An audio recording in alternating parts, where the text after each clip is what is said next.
Close your eyes for a second and just listen. It's not the sound of the wind or the waves.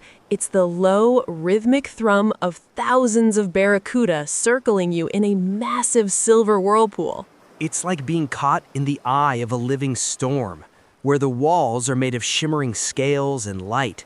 It's one of those moments that makes you completely forget the world above. Exactly. And that is the magic of Una Una. Hello and welcome to IndoDiveX, a podcast about diving, ocean stories in the incredible underwater world of Indonesia. I'm Kai. And I'm Mia. In this podcast, we explore marine life, diving adventures, and the magic of the Coral Triangle. Today we are taking you deep into Central Sulawesi, to a place so remote it feels like a dream, the Togean Islands. I love that the Togeans are tucked away in the Gulf of Tomini. Because it's sheltered by the peninsulas of Sulawesi, it's reputedly the calmest deep water bay in the world. The water is so still, it's like diving in a giant warm mirror. And for divers, it's a geological miracle.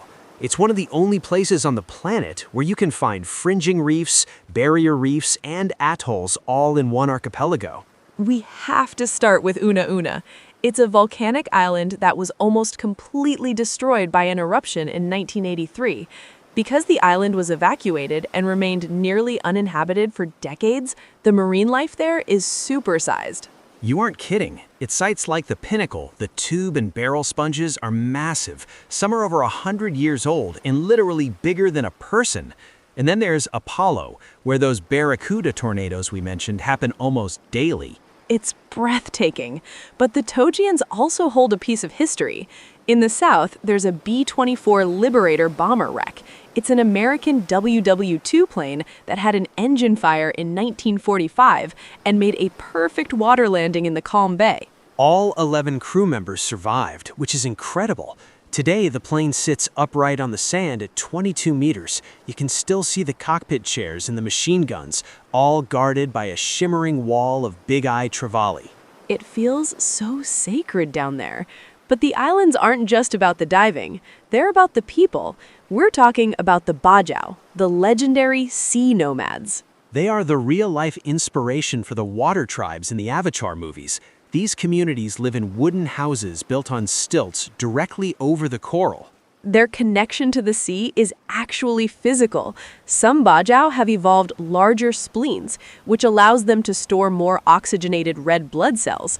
This helps them hold their breath for up to 13 minutes while hunting for food deep underwater. That's a literal superpower. And if you visit the village of Pulau Papan, you can walk the famous 1-kilometer wooden bridge that connects them to the next island. It's how the children get to school every day, walking right over the turquoise reefs. And we can't forget Mariona Lake. It's an ancient lake filled with stingless jellyfish. Because they've had no predators for thousands of years, they lost their ability to sting. Snorkeling there is like floating through a golden galaxy. You just have to remember to leave the fins behind and skip the chemical sunscreen because those little aliens are incredibly fragile. Time for some quick IndoDiveX facts. Fact 1. The Togeans are a core part of the Coral Triangle, hosting 76% of all known coral species. Fact 2. The water stays a perfect 27 to 30 degrees Celsius all year round. And fact 3, the islands are home to the coconut crab, the world's largest land-living crustacean, weighing up to 4 kilograms. They're giants! But seriously, this paradise is fragile. Since becoming a national park in 2004, there's been a huge push to stop dynamite fishing and protect the reefs from coral bleaching. It reminds us that the ocean isn't just a playground. It's a life support system for the bajau and thousands of species. When we dive here, we have to be responsible, keeping our gear clipped and respecting the no-touch policy. Exactly. We're guests in their world. Well, that's our journey to the Togeans for today. I think it's time to start looking at ferry schedules. I'm already dreaming of that Barracuda tornado. Thank you for listening to IndoDiveX. If you enjoyed this episode, don't forget to follow the podcast and share it with fellow ocean lovers. Until the next dive, keep exploring and keep protecting our ocean.